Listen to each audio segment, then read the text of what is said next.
one wild night too many on an all-new episode of Moonlighting. Tonight on ABC. I'm Stan Turner along with Ruth Spencer. Next on Eyewitness News at 6, one demonstration lands more than 100 striking Hormel workers in court. Pat Milan with that story. A charge today against the former wife of convicted killer John Reardon. In Minneapolis, school officials debate whether to reopen 6 elementary schools. Frank Mann will have a live report as part of team coverage. The Twins lose a close one. I'm Bob Bruce, live via News Star 5 in Orlando, Florida. Eyewitness News is next. You'd never guess that I woke up with a stuffy nose, because now I'm fortified with the breathing relief of 4-way long-acting nasal spray. And I'm going to keep breathing freer all day.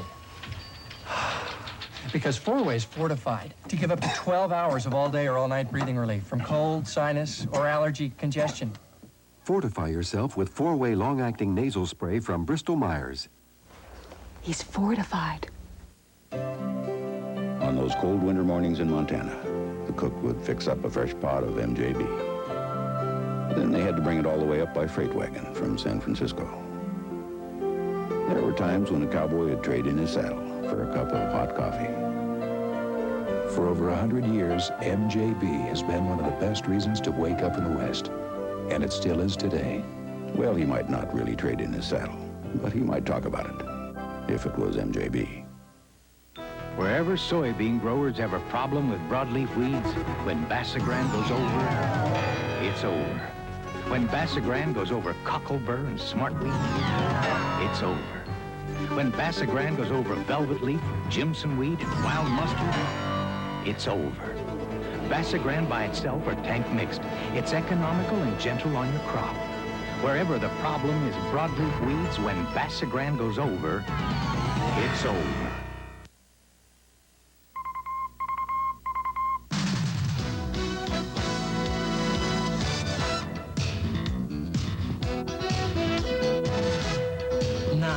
The news continues with the team that covers the Twin Cities and all of Minnesota.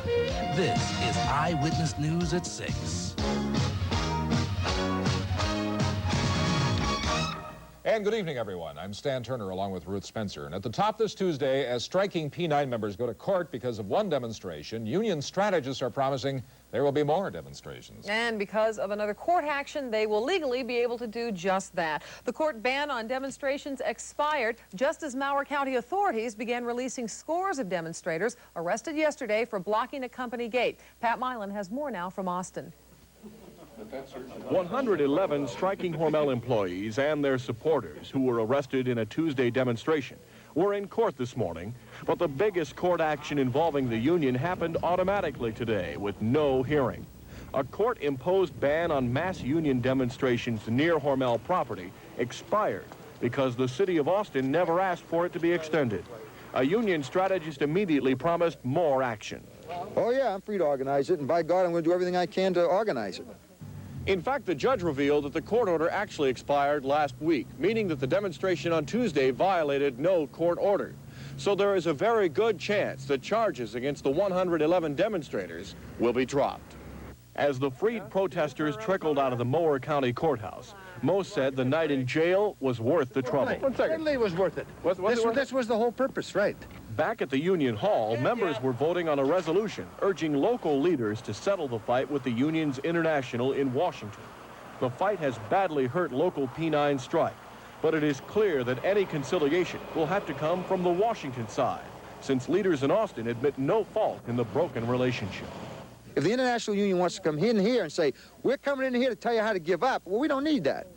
So mass demonstrations against Hormel are once again very likely, but a truce between the local union and the parent International is not. Pat Milan, Channel 5 Eyewitness News, Austin.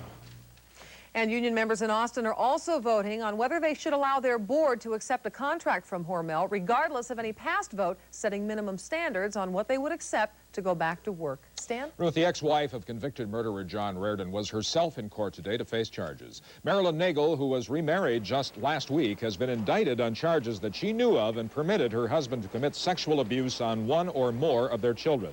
The charge is a gross misdemeanor and carries up to a year in jail. It was read to Nagel in Otter Tail District Court this morning. Now, her attorney is confident that he can defend her. He says that one of his defenses will be that John Reardon had repeatedly, time and again, harmed her and that she was therefore afraid of him. If the person who is accused of knowingly permitting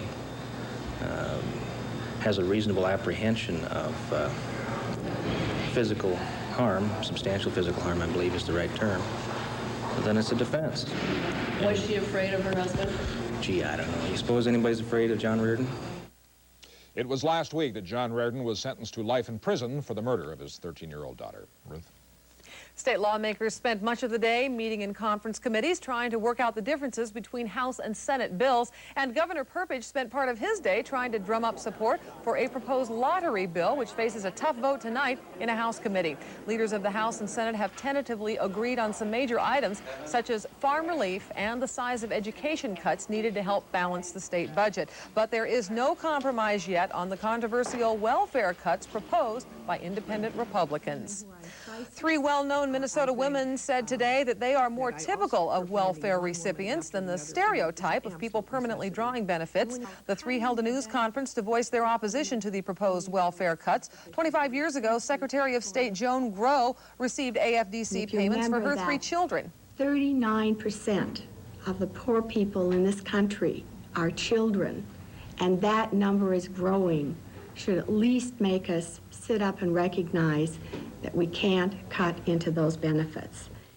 She says the program existed as a hand up and not a handout. Representative Sandy Pappas and Minnesota Court of Appeals Judge Suzanne Sedgwick were also involved in today's news conference. Stan? And another protest regarding the proposed budget cuts took place at the state capitol today. Members of the American Indian Student Association gathered to discuss the effects of the proposed cuts in the state Indian Scholarship Assistance Program. Those proposed cuts would affect about 1,600 Indian students across Minnesota.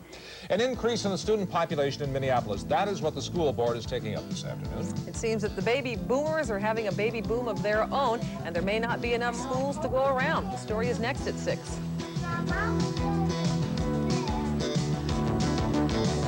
You've got the shape you want to be in. With 9.9 annual percentage rate financing, we've got the shapes you want to be in. Get 9.9% financing on Mercury Topaz and Cougar V6. Get 9.9% financing on Grand Marquis, Lincoln Town Car, and 86 Mercours XR4 Ti. Plus, get 7.7% financing on Mercury Lynx. Hurry in and get into the financial shape you want to be in. We've got the shape. We've got the shape you want to be in. She's the mystery. I don't care where you come from. Alaska will get you. Alaska is the story that my father told of swift rivers running with salmon and gold. Alaska is so many things I have never known. Alaska is the warming sun calling me home. Alaska.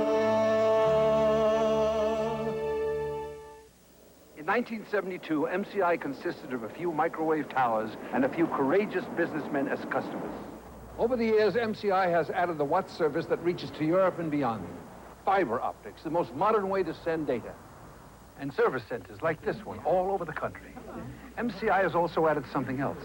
Over 3 million customers who don't have to be courageous anymore. When you're asked to choose a long-distance company for your business, choose one that can save money for you. MCI.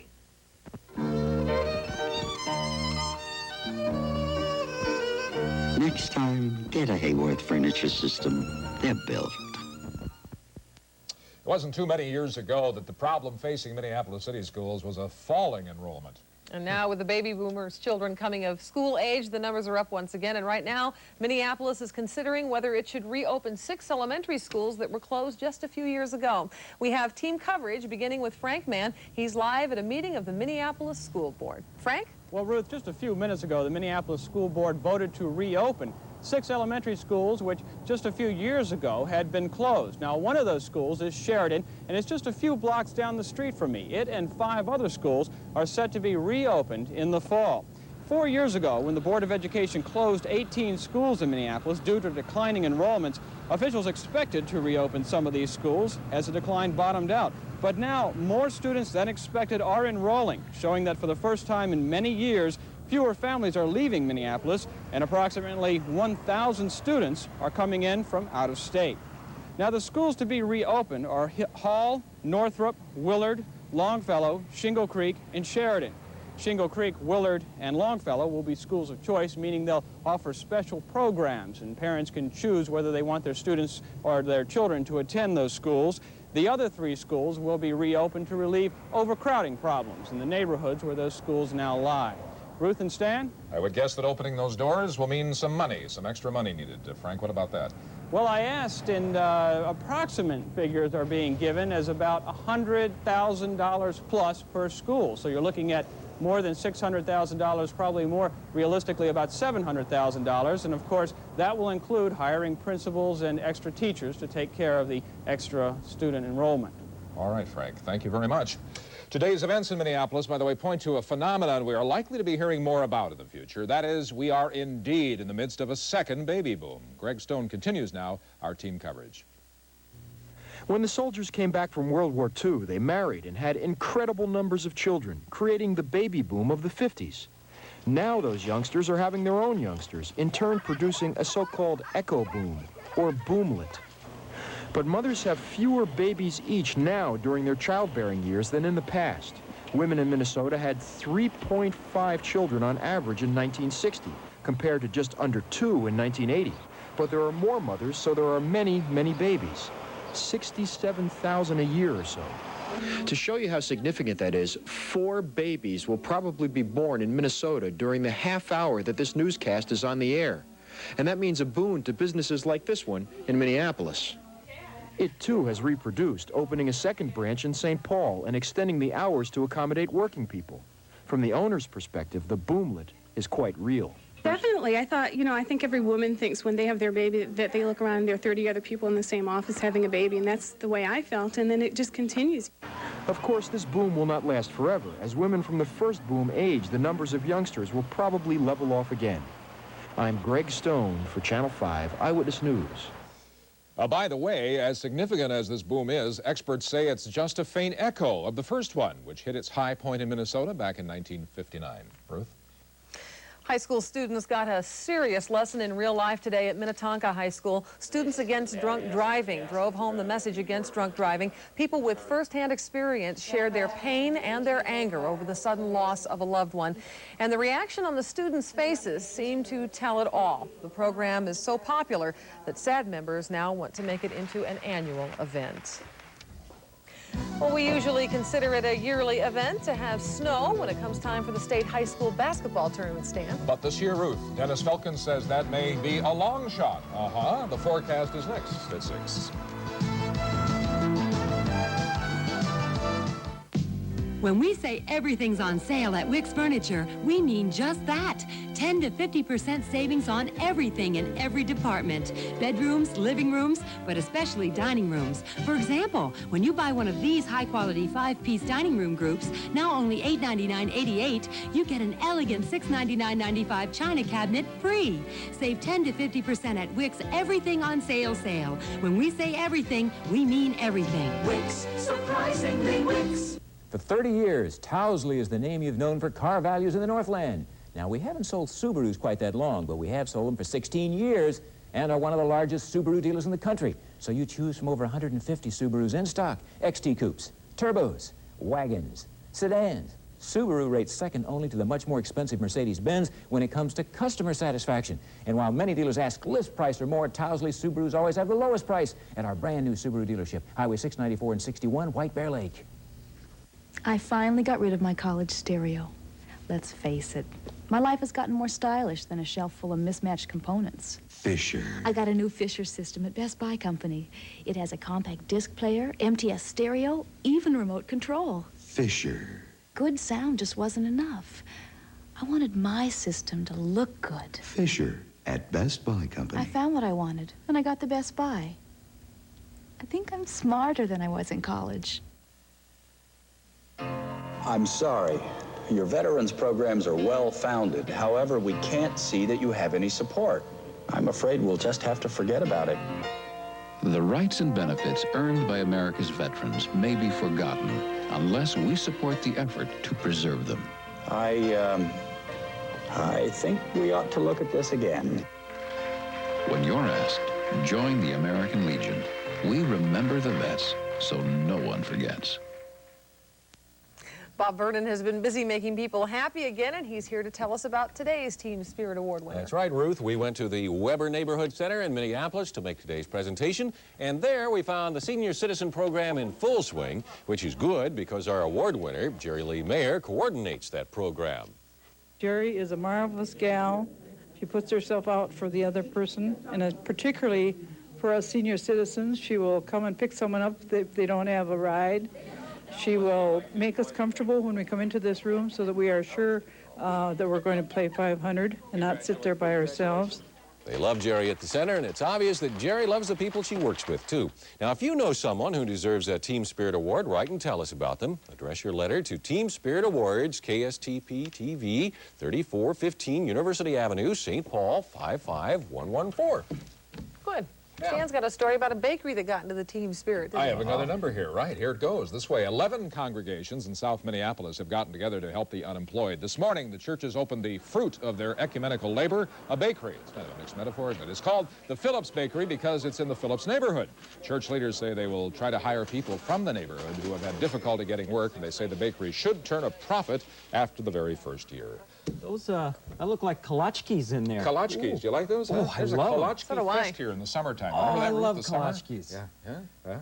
Fair to partly kolachki, ladies and Yeah, gentlemen. that's the it. forecast, all right?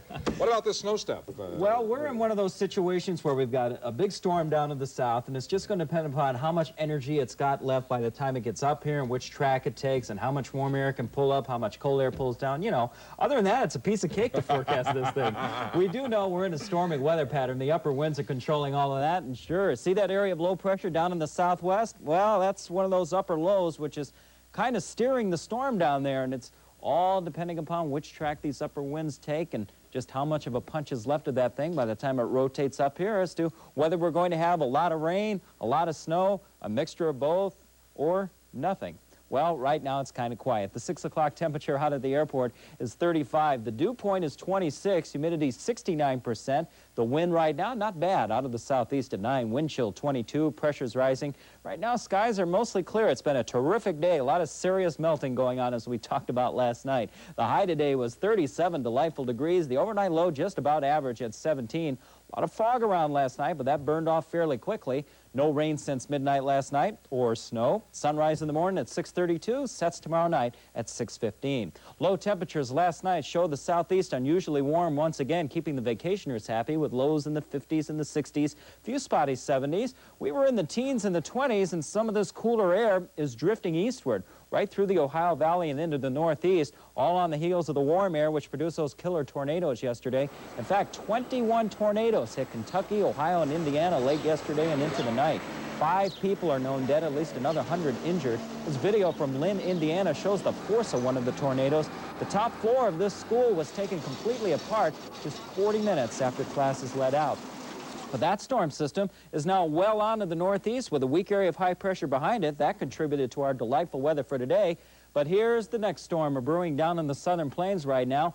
And yep, another severe weather situation has developed, and right now the worst of it seems to be in Texas and eastern Oklahoma. Here's the National Weather Service radar out of Stevensville, Texas, and here's a long line of intense thunderstorms just to the west of Dallas, Fort Worth, and all the way down, getting down to this almost the Mexican border. A couple of tornadoes have been reported out of this, hail the size of golf balls, even larger than that, and all of this activity is moving on to the east. There's a risk of severe weather down there, too. In fact, it's a high risk through the lower Mississippi Valley and a moderate risk surrounds that. Right now, one severe storm watch is in effect for parts of Oklahoma and Texas until 8 o'clock. Back in the cooler air, a winter storm watch for the possibility of a heavy wet snow in parts of Kansas and Nebraska, and a weather advisory for stockmen for livestock problems out in the Dakotas. And we're on the Well, so far we're on the warm side. National Weather Service radar out of Iowa, Des Moines, Iowa, shows rain in the southern part of that state, moving up towards the Twin Cities. So it looks like there is a chance of rain showers, or if it gets cool enough, a chance of snow showers later tonight. You see the forecast problem we've got? The weather map for tomorrow shows the low beginning to weaken just a little bit down in Texas and Oklahoma. Rain is going to be pushed up ahead of it, and back in the cooler round there'll be some snow. Again, we think right now we're going to be on the edge of everything with temperatures in the 30s, so it'll be a mixture. Kind of a slushy day for the next couple of days. The forecast for tonight looks like this. Skies becoming cloudy with a rain or snow shower possible late tonight. Lows of 24 to 29. And for tomorrow and tomorrow night, cloudy skies, periods of rain and wet snow likely. Highs of 34 to 38, lows of 24 to 29. And Thursday, no change. Cloudy skies, periods of rain and wet snow, highs of 32 to 37. Looking ahead to the weekend with a chance of snow on Friday, partly cloudy skies Saturday and Sunday. Temperatures expected to be near normal. Mr. Weather is normally out on Wednesday, and tomorrow is no exception. At 1 o'clock, I'll be talking to the students at East Consolidated Elementary School in St. Paul. That's a mouthful. Yeah, I was out there about a month and a half Were ago. Great, great folks out there. You'll have a good time. Good. And you folks will, too. Okay, Ruth. Coming up next in sports, the defending Stanley Cup champions are in town to face the North Stars. A great one, Gretzky, right. And we'll have a live report of that from Met Center. Plus, we will go live to Robert the Bruce in Orlando for team coverage on the Twins in spring training. It's all coming up next. We stand behind it. Last year, we told you how Blade-X guarantees your weed control. Today, what do corn growers say? Weed control with Blade-X was excellent and cost less. The guarantee really sold us. Blade-X shared our risk. We like that. Across the Corn Belt, growers agree. Blade-X used at labeled rates means guaranteed weed control. See your dealer, and you'll believe in Blade-X. Shell stands behind it. Spend a little time with Zorba. This is how the time goes. And the time will fly by when Zorba comes to town. Anthony Quinn's Encore Tour, your last and only chance to see the man live. The role he was born to play, the musical to warm your heart. Zorba. Live it, love it, see it now. Don't miss Anthony Quinn in person. Tickets at all Daytons. To charge, call 339-1800. While other full-size automobiles are shrinking, there remains an uncompromised American classic. Today's Chevrolet Caprice Classic Brougham. Uncompromised V8 performance. Uncompromised smooth and quiet ride. Uncompromised room and luxury. Caprice Classic. Not the most expensive luxury car, but the most preferred. Now get 9.9% financing on Caprice Classic. See your dealer for details. It'll work on your dandruff. Yeah, but I'm afraid it won't leave my hair the way I like it. Hey, this is great stuff. Today's Head & Shoulders. It's all I use. Okay. Tough dandruff protection that works only on your scalp, not your hair. Gentle conditioners go there. Tough on dandruff, right? But great on hair. Today's Head & Shoulders. Dandruff care that's good for your hair. There we go. Let's go on out to Bob Bruce. Bratwurst Bob down there, right? Out in Florida. Well, how you doing, Stan and Roof? I want to tell you, it's just a beautiful night here at Tinker Field in Orlando. You know, actually today I went out, it was about 85 degrees today. I'd forgotten how it is to stand out in the sun and actually sweat. It was really nice. It was very, very hot. Saw a pretty good ball game today. However, the result could have been a lot better for the Minnesota Twins as they lost today in 10 innings to the Detroit Tigers by a score of 6-5. Highlights in the second inning, Roy Smalley continued his hot streak. This line shot over the right field fence. Roy won a game with a ninth inning homer on Sunday, but this one tied the game at 1 apiece. The Tigers built a 5-2 lead, but the Twins got even in the 8th thanks to 3 wild pitches by right-hander Paul Voigt. Voigt gave former Twin Dave Engel a workout behind the plate, and by the time the inning was over, it was tied at 5 again. Engel of Detroit, though, got his revenge. Top of the 10th, Engel on third. Scotty Madison drove in the game winner. Sacrifice fly to right. Another former Twin, Bill Campbell, picked up the win today. And again, the final, the Twins over the Tigers over the Twins by a score of 6-5 in an exciting 10-inning game. You know, all spring long, and in fact over the winter, drug testing has become a very, very big issue in sports. Of course, last week, Baseball Commissioner Peter Ueberroth came down hard on the players that were implicated in that drug trial last summer in Pittsburgh. And now a number of players have agreed to put clauses about drug testing in their contracts. Their union, though, still hasn't approved the idea. Well, this morning, the Twins had a chance to discuss the whole situation with Union Chief Donald Fair. For that story now, let's switch live to Channel 5's Rob Lear. Bob, drug testing is a sensitive subject, but it's not an issue that players or management can afford to ignore, not even during the relaxed atmosphere of spring training. So here at the ballpark early today, the Twins players gathered to talk with their player union rep. Of course, that's Don Fair. And the Twins players met for about 2 hours, and at that time, they were briefed on the grievance that the Players Association has filed with the Commissioner's office. Of course, the Commissioner's office has put together a proposal to come up with mandatory drug testing. Now, 33 of 39 Twins players have volunteered to take part in some kind of program. But according to Fair today, the Twins players were, quote, snookered into signing a deal from Twins president Howard Fox before they knew all the details. One Twin, however, who has refused to comply is Twins outfielder Tom Bradansky. I have nothing to hide, and I think that's a great tool to show the fans that we are clean. But there are a lot of unanswered questions that go along with Howard Fox asking me about to sign the drug testing clause. I don't know who's going to do the testing. I don't know who's going to see it. I don't know what about false positives. There's so many questions. And I'm more concerned with on-the-field activities, and our association will handle all of the drug testing problems. Spring training is the time of year that prompts more questions than answers, and certainly today's developments here at Tinker Field, no exception. An arbitrator is scheduled to hear the issue of drug testing in about 30 days. Bob? Okay, you know, when it comes to the Twins, and you talk about fan favorite, no other name comes to mind other than Mickey Hatcher. When Mickey goes out in the left field, the loonies in left go crazy, but the loonies in left almost lost their hero over the winter, because if you talk about surprises in spring training, just you being here is a surprise, because everybody was talking that the Twins are going to trade you. Well, I'm happy to be here. I never worried about it that much in the offseason. There's nothing a player can do when a club wants to trade you, so I spent most of my time just working around the house, trying to keep myself in shape and hoping nothing would happen in the trades, you know, and things worked out, and I'm still here, and I hope I'm here to stay. Mickey, you've been around for quite a while. This team seems to be more set than any Twins team I've seen in the last 5 years as far as positions, but you're still sort of looking for a position. Well, I'm just happy to be here.